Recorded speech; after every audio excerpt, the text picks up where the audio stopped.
episódio do êxodo do povo hebreu para fora do Egito, da libertação, da escravidão, para irem após a direção de Deus, em direção à terra que Deus tinha prometido a Abraão, Canaã, a terra que emana leite e mel, como diziam.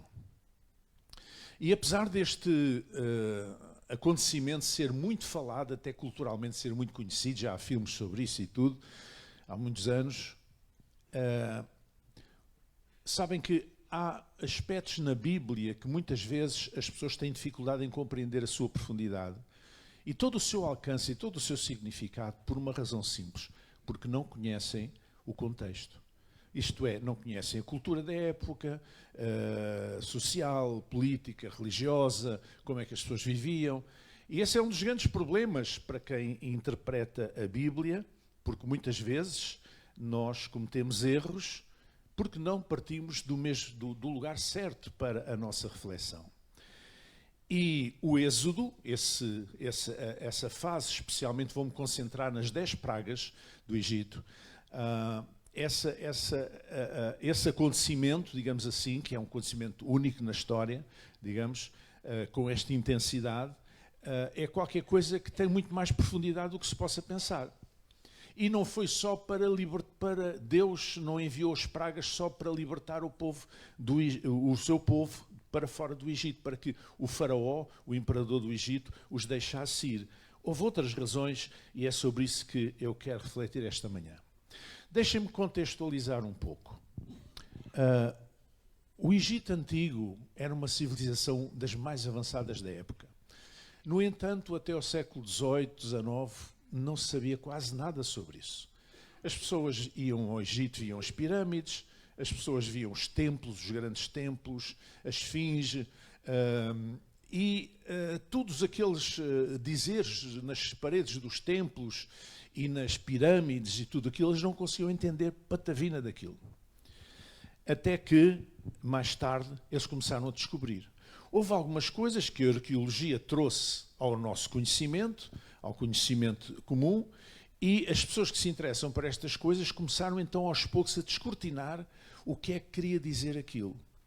Há, por exemplo, um livro chamado O Livro dos Mortos, que era um conjunto de textos, de orações, de feitiços, de discursos, digamos assim, que eram escritos e colocados junto do falecido na presunção de que ele iria fazer uma viagem e, portanto, iria acompanhar esses escritos, esses textos, iriam acompanhá-lo até um outro lugar, digamos assim.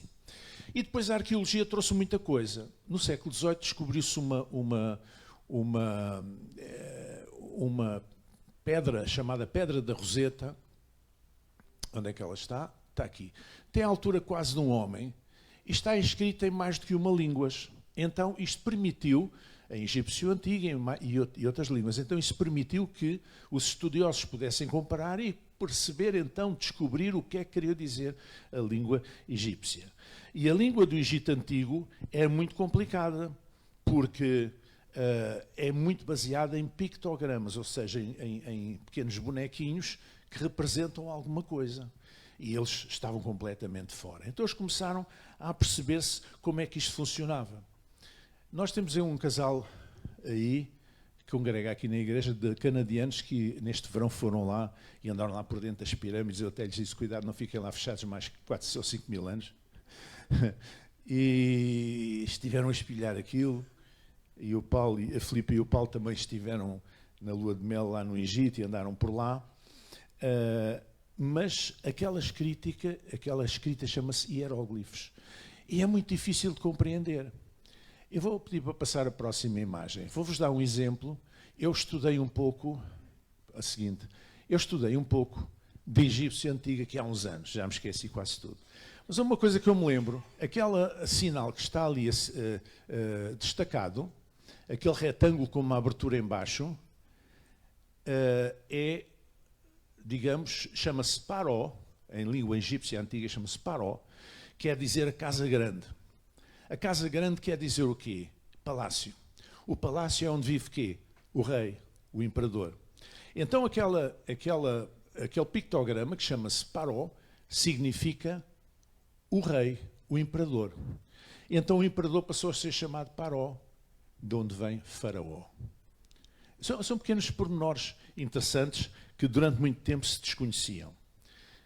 Mas quando Deus decidiu enviar as pragas, ele enviou para mostrar o poder, o seu poder, o poder do Deus daquele povo, daquele pequeno povo que estava escravizado, os hebreus, sobre as divindades do Egito. O Egito tinha muitos deuses. Tinhas deuses da fertilidade, tinhas deuses da água, do ar, do fogo, disto, daquilo, do outro. E as pessoas, quando não sabiam, não conheciam o Deus verdadeiro, atribuíam às forças da natureza determinadas divindades, determinados deuses. Isto aconteceu até muito mais tarde, no tempo dos gregos e dos romanos e tudo isso. Mas as pragas têm um sentido. Cada uma daquelas pragas é a destruição do poder de um ou mais dos deuses dos egípcios. E as pessoas não sabem isto, em geral. Então, vamos passar rapidamente as pragas. Primeiro, a água transformada em sangue, Êxodo 7, foi uma ofensa ao Deus Nilo, que era personificado por um Deus chamado Hapi, o Deus da fertilidade. Era do Nilo que vinha a fertilidade do Egito. Era o Nilo que inundava as margens, especialmente o delta, que trazia vida, que trazia peixe, que trazia vida, que trazia sedimentos lá desde o Alto Nilo, que depois iam ser depositados no delta quando o rio enchia, inundava e tornava aquelas terras profundamente férteis, as melhores possíveis para a agricultura. Então, o deus Hapi era o deus da fertilidade. O que é que acontece? O peixe morreu, aquilo começou a cheirar mal e eles não conseguiam beber água, porque não foi apenas no Nilo, foi também noutros lugares que eles já tinham recolhido água do Nilo e que a água foi transformada em sangue. E eles tiveram que cavar poços, e aquilo durou uma semana. Eles tiveram que andar a cavar poços para poder beber água e não morrer à sede. Então, a primeira praga, a água em sangue, transformada em sangue, foi Deus a mostrar aos egípcios que os seus deuses do Nilo, da fertilidade, não tinham poder nenhum perante o seu poder. Depois veio a praga das rãs. As rãs eram animais sagrados para os egípcios. E havia um dos seus ídolos, uma deusa chamada Ekep, que tinha cabeça de rã. Estou a ver, isto faz todo o sentido. Aquela deusa tinha uma cabeça de rã, então Deus mandou uma praga de rãs, que foi uma coisa praticamente insuportável. Supostamente essa deusa tinha poder criador para os egípcios, e então, digamos, aquela deusa dos egípcios surgiu como sendo maligna, porque agora havia mais rãs que estavam a estragar tudo completamente. Depois veio a praga dos piolhos. O deus Tote era um deus ligado à criação, ao conhecimento, à sabedoria, à arte e à magia, e nem mesmo esse deus conseguiu impedir que isso acontecesse, e os egípcios passaram ali muito mal. Depois veio a praga das moscas. As casas dos egípcios, não dos hebreus, mas dos egípcios, ficaram infestadas de moscas. Nós, quando temos uma mosca em casa, já estamos incomodados. Agora vejo uma praga de moscas, e se calhar não eram estas moscas pequeninas que nós estamos habituados aqui, eram aquelas moscas maiores, enxames de moscas. A terra de Gósen, onde o povo hebreu estava instalado, não teve esse problema, mas nas casas dos egípcios, nos campos dos egípcios, eles foram fortemente atingidos. Depois veio uma peste sobre os bois e as vacas, capítulo 9. Nenhum animal dos rebanhos dos hebreus foi atingido, mas os egípcios, sim, e os rebanhos dos egípcios morreram. O que é que isto tinha a ver com as divindades egípcias? Um dos mais famosos deuses do Egito era o boi Apis, que os hebreus, inclusivamente mais tarde, depois de passarem o Mar Vermelho, entrarem na península do Sinai, quando Moisés estava lá no alto do monte a receber as tábuas da lei, eles fundiram o ouro que tinham trazido e fizeram uma reprodução do boi Apis. Ou seja, eles tinham saído do Egito, mas o Egito não tinha propriamente saído deles. Então o boi Apis, o deus sagrado de Mênfis, da fertilidade dos rebanhos, o deus Ator, que era uma deusa vaca, tipo deusa celestial, Nut, às vezes também outro deus, outra divindade, que era representada por uma vaca, pois todos os animais morreram dos egípcios e ficaram muito mal. Depois veio a praga da sarna e das úlceras, que apenas atingiu os egípcios e o seu gado, não os hebreus. Depois veio a praga da saraiva e do fogo, uma forte saraivada misturada com fogo, envergonhou todos os deuses dos egípcios que tinham, digamos, que controlavam os elementos naturais, a deusa Íris, que era a deusa da água, o deus Osíris, que era o deus do fogo. Eles ficaram, digamos, lançados ao chão, porque o Deus dos hebreus, porque Deus tinha dito a Moisés, olha que eu vou, diz ao faraó, que eu vou castigar, se ele não deixar ir o meu povo, eu vou castigar. Isso é uma coisa interessante que aconteceu, foi que ao longo do processo das pragas, várias vezes faraó disse a Moisés, olha, vão lá, sacrifiquem lá ao vosso Deus, façam lá um culto a Deus a pedir para não mandar as pragas. E Moisés diz, não podemos fazer. Enquanto estivermos aqui no Egito, não podemos fazer, porque nós estamos debaixo de uma, digamos, de uma opressão espiritual. Já vamos falar nisso um bocadinho mais à frente. Depois veio a praga dos gafanhotos. A terra encheu-se de gafanhotos. E os deuses egípcios, o deus Shu, o deus do ar, e o deus Sebeque, o deus inseto, tinha um deus inseto também, não puderam fazer nada para os impedir. Depois veio a nona praga, foi a praga das trevas, capítulo 10. Por séculos, o deus Sol tinha sido o deus especial, principal do Egito, Amon-Ra. E mais tarde o deus Atom, que era representado por um círculo que representava o Sol. Mas Deus, ao fazer vir as trevas sobre o Egito, estava a dizer que dominava o Deus principal dos egípcios, o Deus Ra, o Deus do Sol, o Deus Atom. O Deus dos hebreus, o Deus daquele pequeno povo, era mais forte, era mais poderoso do que os deuses dos egípcios. E finalmente chegamos à última praga, que tem um simbolismo muito especial. Na última praga, o anjo do Senhor passou e nas casas dos hebreus não houve mortandade, mas nas casas dos egípcios, todos os filhos mais velhos, o filho mais velho, varão, morreu. Sabe que os governantes do Egito chamavam-se a si mesmos filhos de Ra, ou seja, autoproclamavam-se divinos. Isto não foi só no Egito Antigo, isto até a Idade Média aconteceu. Os deuses, os reis, achavam que eram deuses. Aliás, o caso mais recente que aconteceu foi no século passado, até à Segunda Guerra Mundial, quando o imperador do Japão era considerado uma divindade. Só depois do Japão ter sido derrotado completamente na Segunda Guerra Mundial, a partir daí é que ele passou a dizer que já não era divino, pronto, passou a ser considerado um homem como nós, não é? Mas até aí era uma divindade. Então eles tinham esta mania, que eram e os filhos e os governantes do Egito também se consideravam reis, deuses. Mas porquê é que esta praga foi diferente de todas as outras? O que é que representava o filho primogênito? Representava a perpetuação do império. Entende? A continuação do império.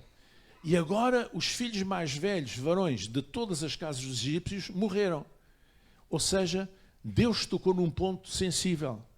Como quem diz, tu estás a pôr em causa o teu império, com a tua teimosia a não deixar o meu povo sair para ir aonde eu lhe mostrar. E diz que, a certa altura, Faraó ficou tão pressionado pela própria população egípcia que ele então foi ter com os hebreus e deram-lhes ouro e prata. Deram-lhes ouro e prata. Eles tiravam as pulseiras das mãos e dos pés e dos brincos, sei lá o que era, e davam aos egípcios e tomem, vão-se embora, vão-se embora. E foi com esse material que eles fizeram depois o tal divindade, não é? Quando Moisés estava lá em cima. Então, é muito interessante aquilo que o faraó disse. Disse a Moisés, levai também convosco as vossas ovelhas e vossas vacas, como tendes dito, e ide, e abençoai-me também a mim. Já viu? Primeiro ele resistiu. Da última praga para esta, ele tinha dito, inclusive a Moisés, tu não vais mais voltar a ver a minha cara. Não vais mais voltar-me a ver. O seu coração ficou endurecido, cada vez mais endurecido. Eles precisavam daquele povo.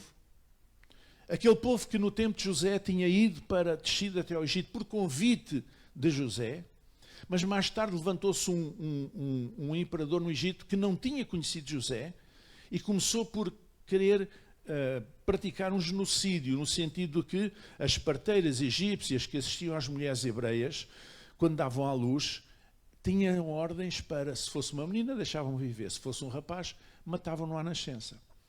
Portanto, e mais tarde, perante as necessidades das grandes obras, as chamadas obras faraónicas, que nós as chamamos, eles precisavam de mão de obra barata. E então o que é que fizeram? Escravizaram aqueles estrangeiros. Escravizaram aquele povo. E a certa altura o povo ficou desesperado e clamou a Deus, ao Deus dos seus antepassados, que eles já se tinham esquecido exatamente de quem era. Mas o que é curioso aqui é que, no final, quando ele finalmente liberta o povo para ir, o povo hebreu para sair do Egito, para ir em direção aonde Deus os levasse, ainda que mais tarde se tenha arrependido e enviar o exército atrás, como vocês sabem, na história do Mar Vermelho. Apesar disso, ele pede para o abençoarem também a ele. Então deixe-me dizer, nós só vencemos verdadeiramente os nossos inimigos quando eles reconhecem o Deus que está em nós. Amém? Quando eles reconhecem o Deus que está em nós, é que nós os vencemos.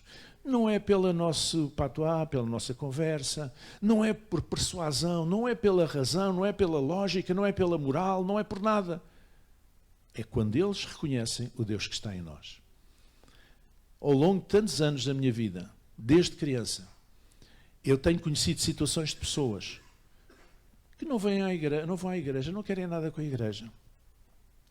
Se calhar até falam mal da igreja. Se calhar até falam mal dos crentes. Mas quando estão com um problema, têm uma filha doente, têm o pai no hospital, têm um familiar entre a vida e a morte, estão desempregados, têm uma situação qualquer aflitiva. Eles dizem, olha, ora lá na tua igreja, pela minha filha. Ora lá na tua igreja. Façam lá umas orações para a minha filha. Amém? Isto quer dizer o quê? Quer dizer que nós estamos a vencê-los porque eles estão a começar a ver o Deus que está em nós. Eles podem não tomar uma decisão por eles, eles podem não dar um passo em frente, mas eles estão a reconhecer o Deus que está em nós. Outro caminho, outra coisa diferente, é quando nós queremos impor a nossa fé a alguém. Isso é a pior coisa que se pode fazer. Ao longo da história isso foi feito. Muitas vezes, infelizmente, com resultados desastrosos. Nós não devemos impor a nossa fé a ninguém. O Evangelho é uma proposta, não é uma imposição. Quem crer é condicional e for batizado será salvo, diz a Bíblia. Bom, mas eu gostava de concentrar mais no porquê das pragas. Porquê é que Deus usou esta forma de lidar com o rei do Egito? Bom, já vimos que uma das razões principais era para ele deixar o povo libertar-se, sair da escravidão, ser liberto da escravidão. E essa libertação da escravidão prefigura uma libertação espiritual do pecado. Sabe que o apóstolo Paulo fala no império do pecado, tem esta expressão. O pecado é como se fosse alguém que nos oprime, não é? Assim como o povo hebreu estava oprimido pelo poder egípcio, pelo faraó, e que os escravizou, e portanto eles faziam aquilo que ele mandava, sem contestação, sem alternativa. Também o pecado muitas vezes domina as vidas das pessoas que obedecem a esse princípio do pecado na sua vida sem conseguirem sair debaixo dessa opressão. E precisam de ser libertados. Como é que eles podem ser libertados do pecado? Como é que eles podem vencer essa inclinação para o mal que está dentro deles? Através do poder do Evangelho. O Evangelho liberta. O Evangelho faz com que nós possamos deixar Jesus entrar no nosso coração, na nossa vida, e ser Ele a comandar a nossa vida, não ser apenas o nosso Salvador, mas o Senhor da nossa vida. Passamos a ser conduzidos pelo Espírito de verdade, que nos guia em toda a verdade. E assim nós vamos vivendo, lutando e vencendo o pecado a cada dia na nossa vida. Então, era preciso que o povo fosse liberto da escravidão. Essa foi uma das razões. Mas veja bem o que é que diz lá em Êxodo 8. Depois disse o Senhor a Moisés: vai a Faraó e diz-lhe, assim diz o Senhor, deixa ir o meu povo. Há uma das mais belas áreas ou canções da ópera, que é o Coro dos Escravos Hebreus, não é? Uma ópera muito conhecida, não me lembro agora o nome, que é sobre isto. Deixa o meu povo ir. Não é?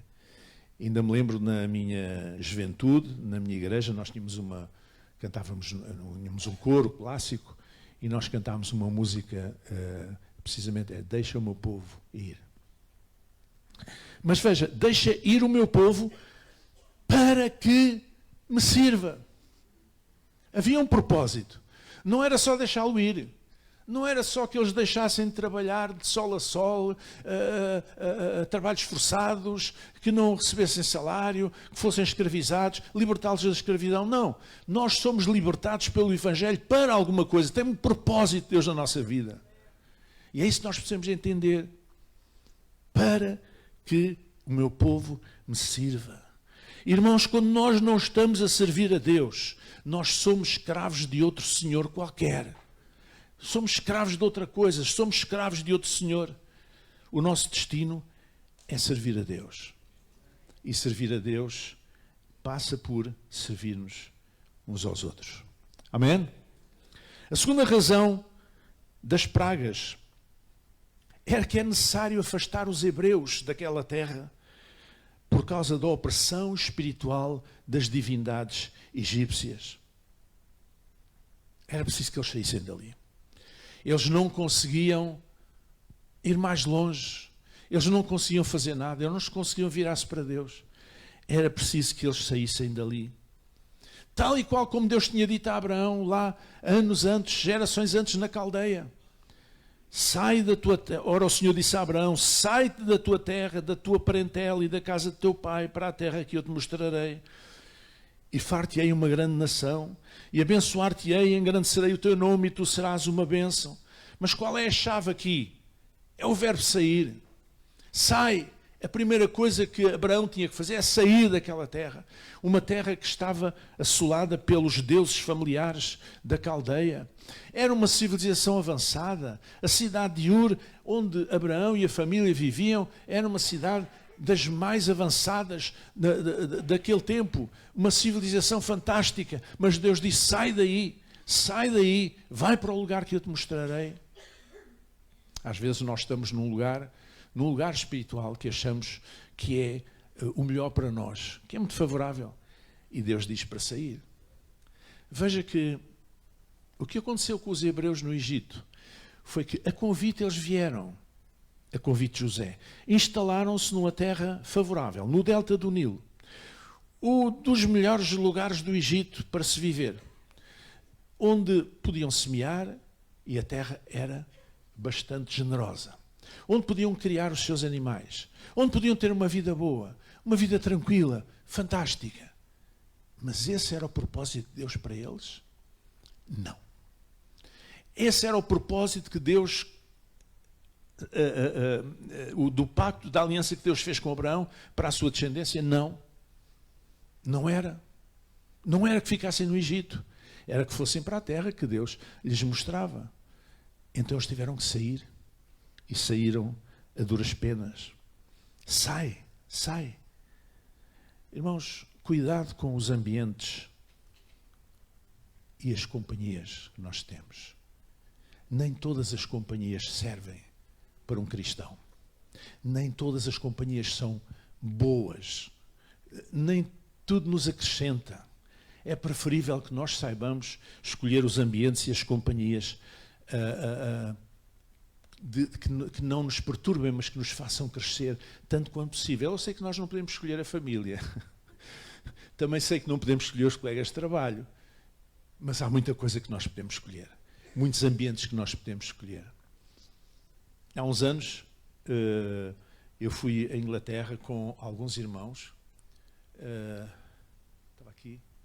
Não sei se era o irmão Manuel António que está ali. Não, não é.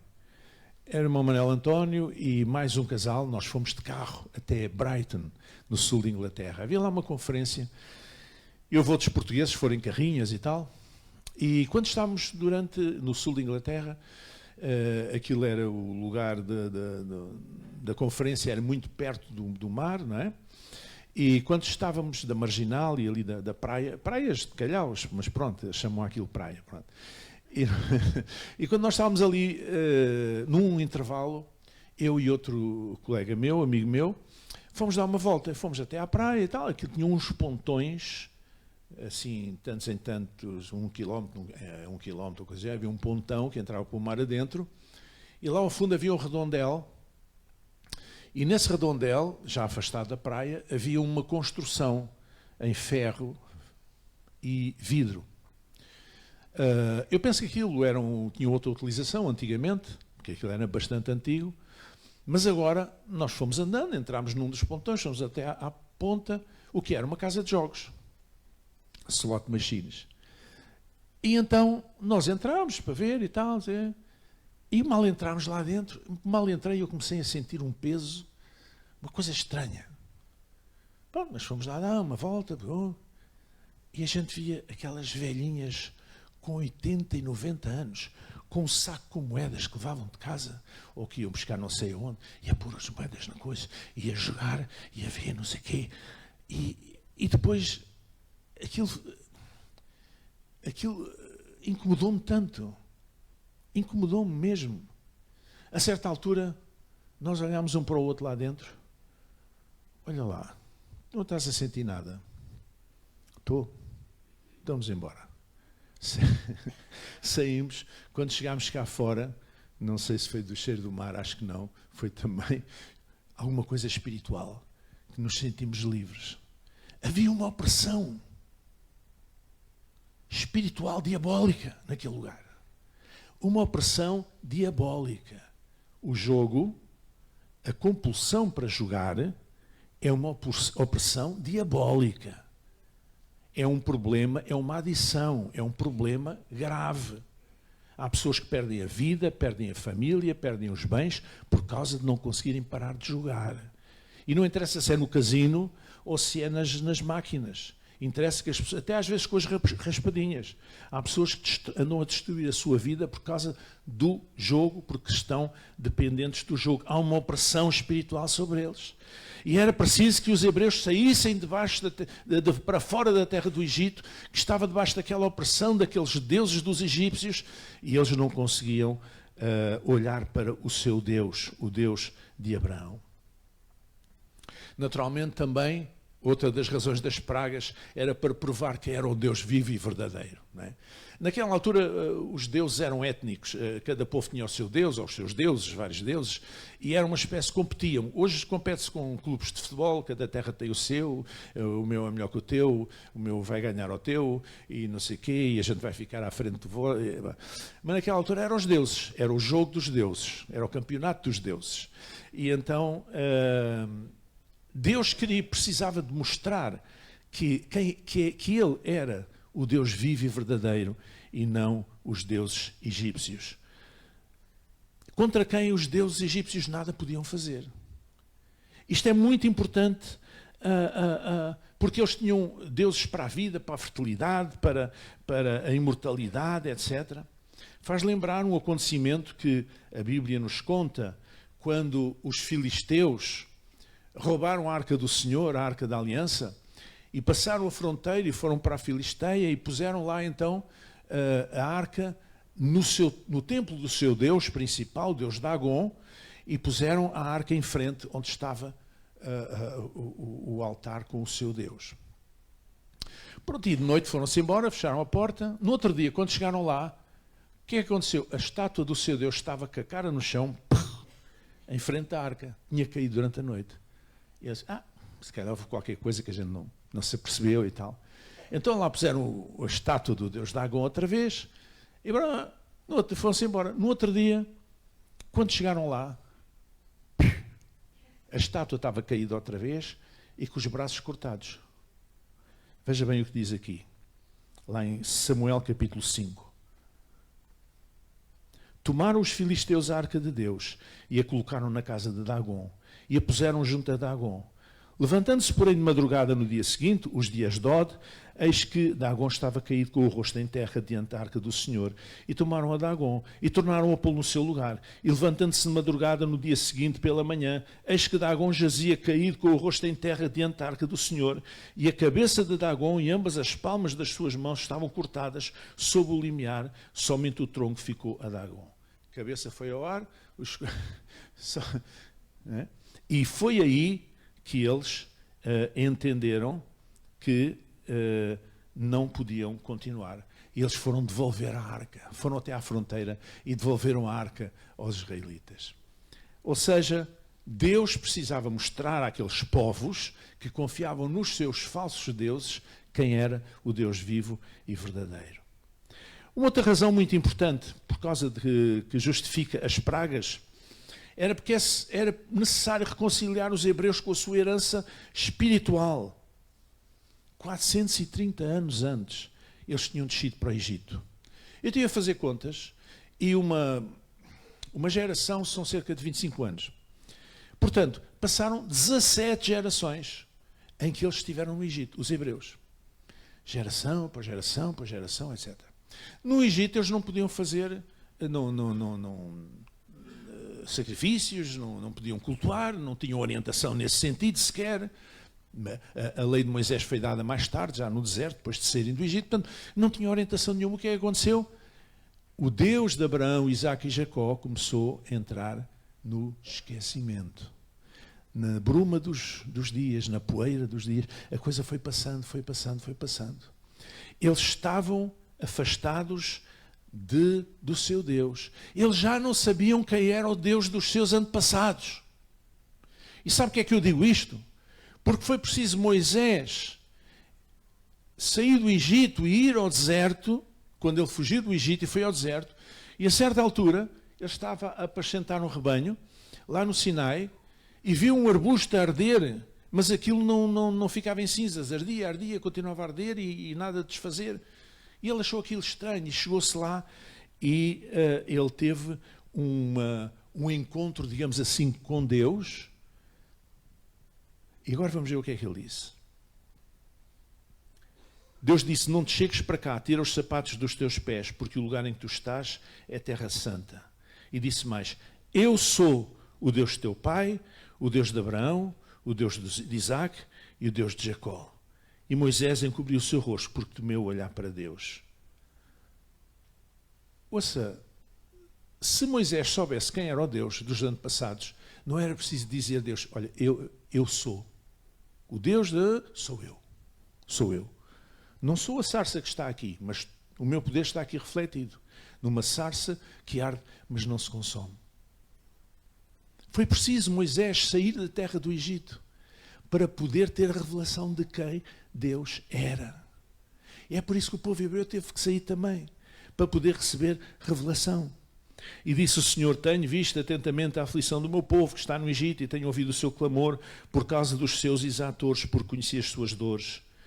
Então foi preciso que Moisés saísse e era preciso que o povo hebreu voltasse a saber quem era Deus, ou seja, que se reconciliasse com a sua herança espiritual.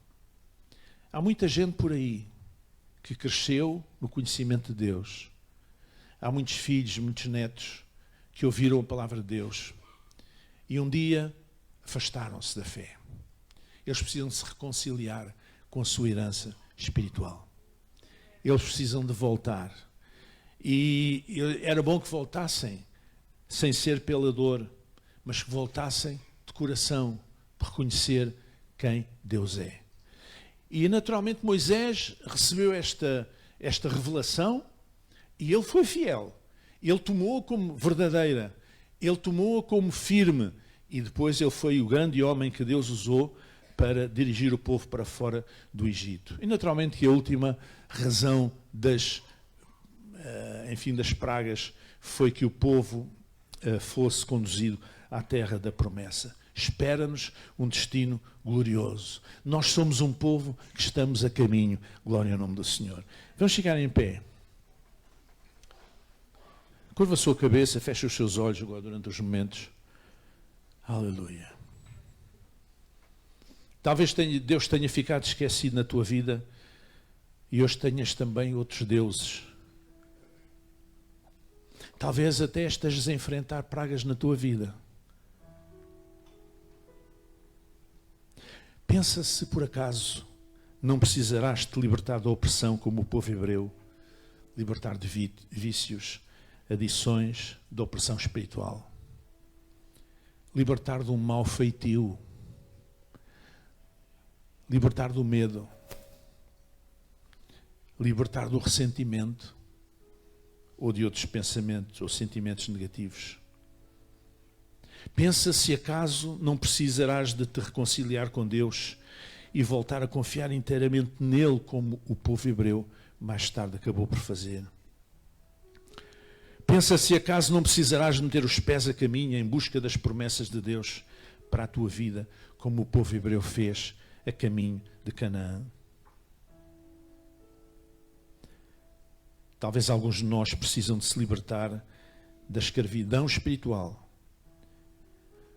Talvez alguns de nós precisam de se libertar, de sair para fora da esfera de influência espiritual negativa em que se encontram. Talvez alguns de nós precisam de estar seguros de quem é o nosso Deus. E as coisas estão bem, um pouco na bruma. Alguns de nós talvez precisam de se reconciliar com a sua herança espiritual. Alguns de nós talvez precisam de começar realmente a caminhar com Deus, pôr os pés a caminho. Porque ser cristão não é estar parado. Ser cristão é estar a caminho. Nós somos viajantes, nós somos peregrinos, estamos a caminho de algum lugar. Mas não estamos sós. Jesus caminha conosco. Aleluia. Aleluia. Aleluia. Repita comigo esta oração. Senhor meu Deus e meu Pai, eu te agradeço pela tua palavra, porque tu és Deus inconfundível, Deus que revela à minha vida, Deus que se revela na tua palavra, Deus que se revela de tantas formas.